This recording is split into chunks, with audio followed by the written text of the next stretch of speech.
Kami amat prihatin dan ambil berat tentang fatwa ini, dan kami juga yakin atas niat baiklah Majlis Fatwa yang mengeluarkan fatwa dan menggazetkan dia ini mengambil kira tentang kepentingan umat Islam. Namun demikian, kami juga memerlukan beberapa penjelasan dan sebab itu kami adakan PC pada hari ini, iaitu pertama, fatwa yang digazetkan itu tidak menjelaskan apakah takrifan liberalisme dan pluralisme. Ia seakan-akan satu perkara yang terlalu umum tanpa satu pentakrifan. Adakah liberalisme dan pluralisme itu dirujuk kepada menyatakan bahawa agama itu semua sama, ataukah kepercayaan tentang relatifnya kebenaran itu?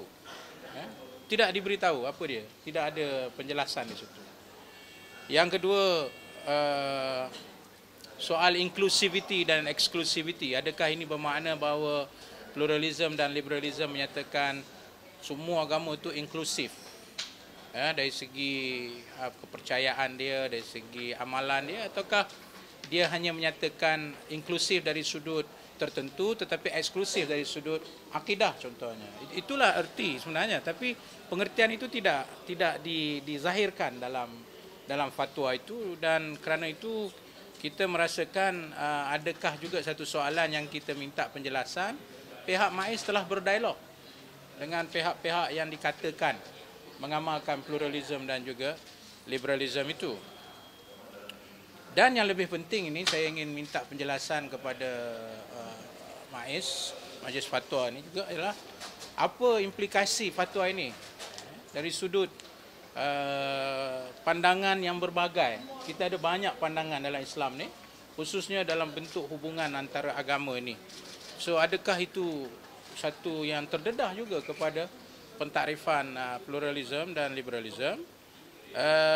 Dan yang lebih penting daripada itu, sejauh manakah ruang beza pandangan dan pendapat itu dibuka dalam lingkungan yang diizinkan oleh syarak.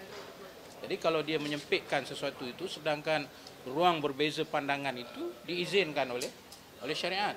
Jadi kita nak tahu implikasi dia, adakah dia telah membuat kajian. Oleh kerana itu, kami 3 orang hari ini datang sebagai ahli parlimen lah, sebagai pembuat dasar legislatif.